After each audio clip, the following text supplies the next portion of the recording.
My boyfriend left me in the ICU, with my jaw wired shut, my spine cracked, and no one at my side. And when I finally mailed him the hospital bill, his mom actually smirked and whispered, "You should have never woken up."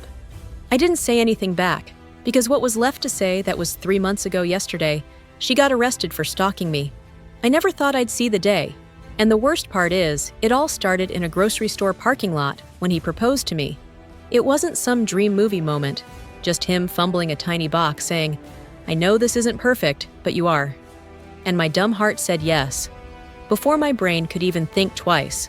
That was Monday. By Friday, I was in a hospital bed with wires in my jaw, metal in my spine, and silence in my soul. No flowers, no get well soon, cards, no texts, no calls. Nothing, just machines beeping and nurses giving me the kind of pity look that makes you feel more like a ghost than a patient. The truth is, he never hit me. Not once. He just ruled me with restrictions like no driving at night, no wearing anything too tight, and no posting photos. Unless he said they were okay. But because there were no bruises, I kept telling myself it wasn't abuse.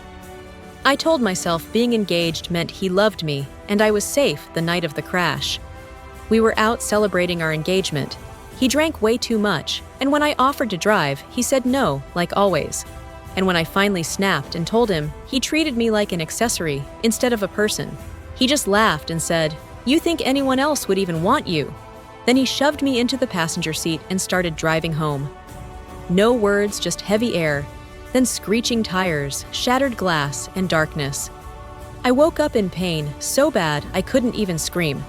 My ribs broken, my back fractured, my face torn, and a metal rod now holding my jaw together. The doctor told me I'd walk again, but never the same. And they were right. Every step since has burned and smiling hurts. And food. Well, I basically survive on soup now. But nothing hurt more than knowing he never came. Not that first day, not the second. Not even a message when he did show up on day 3. He walked in empty-handed, looking at everything in the room, except me, and said, "I didn't mean for it to get this bad. You always make everything worse." I asked him if we were still getting married, and he just muttered, "I'm not good with taking care of people." Then he left like I was just a project he'd given up on. That's when his mom started texting me, not to comfort me, but to defend him. She said, "You don't understand what the crash did to him," and even sent me therapy links for him, not for me, for him. Then the lies started. He told everyone I grabbed the steering wheel, that I was faking for attention, that I was suing him just to look like the victim. And the sad part is, people believed him. Friends stopped texting. Even someone in my own family said, maybe I should take responsibility, that I probably caused it. I felt like I was drowning and everyone was just watching. Except for Zoe, my physical therapist who'd known me before all this, but we'd never really talked until she looked me in the eye and said, "Do you want to heal or do you want revenge?" And I said, "Why not both?" And that's when we set our plan into motion. We faked a message from his mom inviting me to a surprise birthday dinner. For him, pretending I felt bad and wanted to make peace. She bought it completely and even helped plan the dinner when he walked in and saw me standing there. His face went pale. I smiled and said, "I brought you something," then handed him a box. Inside was the $75 ring he gave me, and beneath it a hospital invoice for $187,000, with his name highlighted in pink. I told him, "I'm giving back what doesn't belong to me."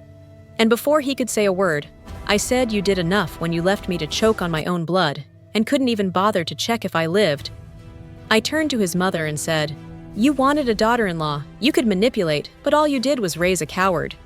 Then I left no tears, no drama, just silence that night. She called me, and when I didn't answer, she left a voicemail that said, "If you really loved him, you would have died in that crash. It should have shattered me." But I saved that message and laughed. Not because it was funny, but because I finally had proof of the kind of people they were. I moved into a small apartment near the therapy center. It wasn't much, but it was mine. No one told me what to wear or when to come home. Zoe helped me find a support group for women like me, and I started getting better. I could walk some days without my cane, and even had coffee with a guy from my building, just as friends. But it felt like a tiny piece of normal again, until I got an Instagram message from someone named Vanessa. I didn't know her, Her profile was private with some artsy photos and landscapes. Something told me to ignore it, but I didn't. And her first message gave me chills.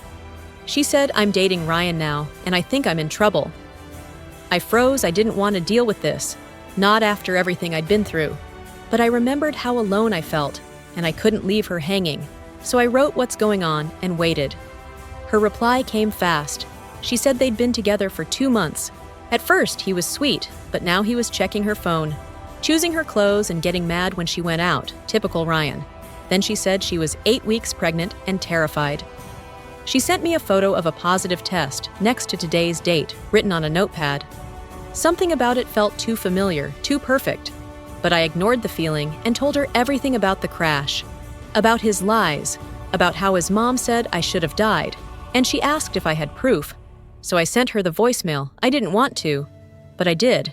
And that was my first big mistake. 3 days passed with no reply. And then I came home from therapy to find my door cracked open. My apartment was torn apart, drawers dumped, my laptop gone. My hard drive missing everything important, wiped away. I called the police, but deep down, I already knew who did it. Vanessa wasn't real, she was bait, and I walked right into their trap. The police didn't do much, just shrugged and said, "Get a camera and change the locks. Thanks for nothing." I cried on Zoe's shoulder while she helped me clean. And that's when we realized they'd also taken my folder with all my medical records. Every bill, every injury photo gone now in his hands. Zoe looked at me and said, "They're not just toxic, they're dangerous." I crashed at her place that night, too scared to be alone. And the next day, I got new locks and a cheap camera that hooked to my phone. It wasn't much, but it was something until I walked out to my car and found all 4 tires slashed. I stood there in the rain, just numb. I'd spent all my savings on recovery, and now I had to find money for tires too. I called an Uber to work and tried not to cry, but my boss Mark noticed, and when I told him everything he offered to help pay for the tires, I said no because I've depended on someone before, and it nearly killed me. But his kindness meant a lot. Zoe drove me to my car with a can of Fix-A-Flat, but when we got there, there was a note under my wiper that said, "Back off." The handwriting was neat, definitely not as probably Vanessa's. Zoe said we should call the cops again, but I knew they wouldn't care. The next day, I got a text from an unknown number that said, "We know where you work." Now my stomach dropped. I showed Mark, and he told me to go home. Take a few days off work, remote, stay safe. I was grateful but furious. Why did I have to hide? Why was I the one running when I'd done nothing wrong, except try to warn another woman? That night my mom called. She said Ryan's mom called her and told her I was harassing them and needed mental help. I said, "Mom, that's not true. They broke into my apartment, slashed my tires, threatened me." And she paused and said, "Are you sure?" Sweetie Linda sounded really concerned. She said, "You keep reaching out, and Ryan just wants to move on with his new girlfriend." My own mother didn't believe me. I hung up and threw my phone across the room.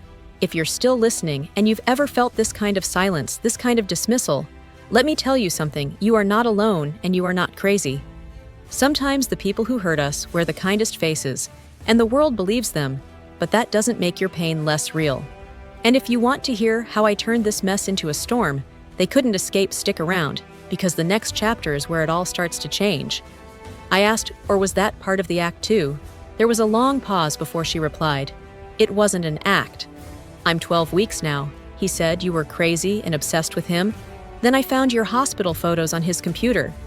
He said you sent them to torment him, but that doesn't make sense." I took a deep breath. This changed everything. If Vanessa was being honest, maybe she was a victim too, and now she was carrying an innocent baby. "Has he ever hurt you?" I asked. "Not physically, but he gets so angry. Sometimes he throws stuff, breaks things, says it's my fault." The pattern felt so familiar. It made my skin crawl. That's how it starts. I told her it gets worse. "I know," she whispered. "I've seen his texts with his mom about you. The things they said were sick. I'm scared of what they might do to you or to me. If I try to leave," I showed the text to Zoe. She looked worried. "This could be a trap," she warned. Maybe, I agreed. But what if it's not? What if she really needs help? We debated for a while and decided to be careful. I asked Vanessa to meet me in public somewhere safe. She agreed but said she'd have to be careful. Ryan tracks her phone. The plan was set for the next afternoon. I got there early.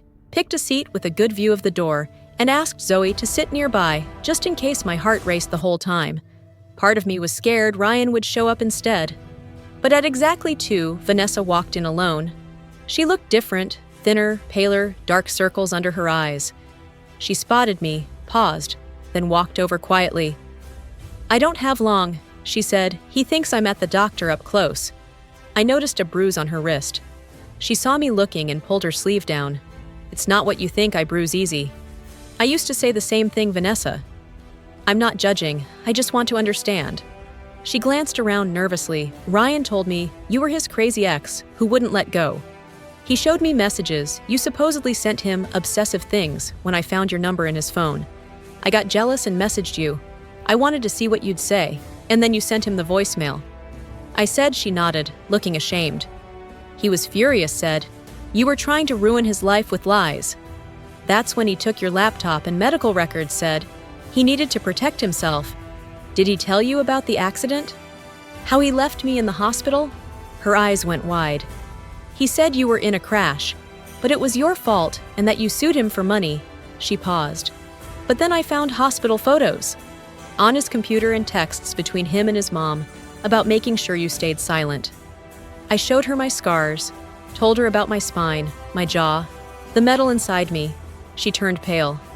"I'm so sorry." She said. "I had no idea, but now I'm trapped. I'm pregnant. My parents are super religious. They won't help me as a single mom. I have nowhere to go." I remembered what Zoe had asked me a while ago. Revenge or healing. Maybe there's another way, protection not just for me, but for Vanessa and her baby. "There are places," I said, "women's shelters, support groups. You don't have to stay." She shook her head. "You don't get it. His mom knows people. She's friends with my boss, my landlord, and Ryan said, if I left, he'd make me pay." I saw the fear. I knew it. I'd lived it. "What if we could prove what he's doing? Get real evidence?" He can't explain away how she asked. I told her the plan Zoe and I had been building. It was risky, but with Vanessa's help, it might work. She listened close, kept checking her watch. "I need to go soon," she said when I finished. "But I'll help, not just for you, for me and my baby too. I don't want my kid to grow up with a dad like that." We swapped contact info, private emails Ryan didn't know about before she left. She paused. "What if he finds out? What if this doesn't work?" I thought about everything I'd survived, how close I came to giving up. "Then we try something else. The point is, we're not alone anymore." After she left, Zoe joined me at my table. "Well," she asked, "I think she's telling the truth, and I think she's in danger. So what's the plan?" I took a breath. "We're going to set a trap, not just to catch him, but to make sure Vanessa gets out safe too." In the days that followed, Vanessa and I kept in touch through the private emails. She gave us details about Ryan, his schedule, passwords, and most important, where he hid my stuff. He kept it all in a storage unit under his mom's name. Vanessa had been there once when he needed something from my medical records. The plan was dangerous, but simple. Vanessa would tell Ryan she needed to grab something from the unit while they were there. She'd secretly record him talking about the break-in and the harassment. Meanwhile, I'd tip off the police with exact time and location, armed with the evidence we'd gathered that morning. I was a mess. What if he caught her?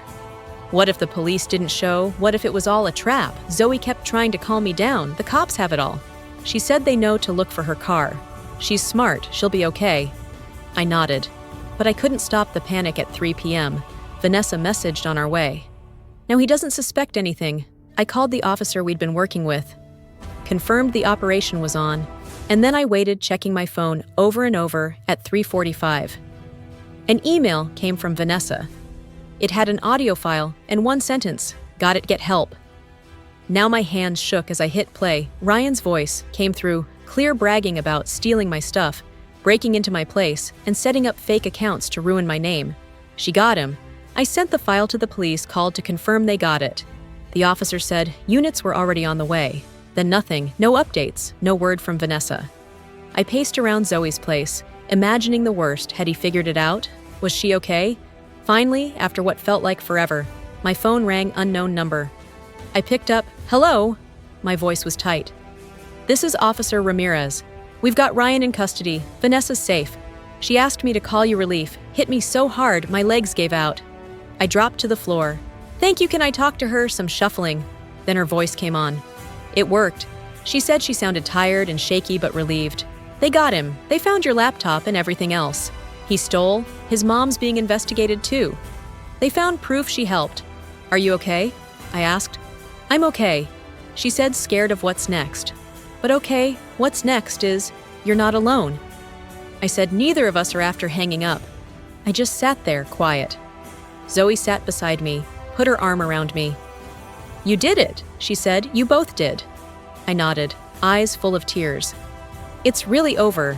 Not completely," she said with a little smile. "Now comes the healing." I thought about everything, the accident, the pain, the betrayal. And then Vanessa, carrying new life, breaking free. Maybe that's what healing is, not just surviving, but making sure others don't go through the same. "I'm ready," I said. And I actually meant it the next morning. I woke up lighter. Zoe was already up making coffee. "So what now?" she asked, sliding me a mug. I shrugged. "I guess I talked to the cops. See what they're charging him with?" Just then my phone buzzed. It was Officer Ramirez asking if I could come down to give a full statement. I told him I'd be there in an hour. Zoe offered to drive, but I said I needed to do this part alone. The police station was busier than I expected. Officer Ramirez met me and led me to a small interview room, the kind with plastic chairs and bad lighting. Ryan's being charged with breaking and entering, theft, harassment, and threats. He said his mother's facing charges too. We found messages between them, planning this. I nodded and told my story when I could handle it. I had moved to a new place, got promoted at work, even went on a few casual dates, nothing serious yet.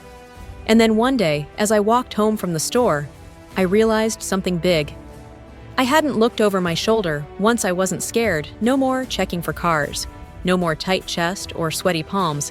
I didn't think Ryan or Linda had truly changed. People like that rarely do, but they didn't control my life anymore. I took it back bit by bit, with help from people who saw me, believed me, and stood by me. That was enough, not perfect, not fairy tale, just real, not totally healed, but healing, not fearless, but finally free. And if you've made it this far, then maybe this story was meant for you. Maybe it's time to stand up for yourself. Time to let go of fear and take the power back, piece by piece. One brave step at a time.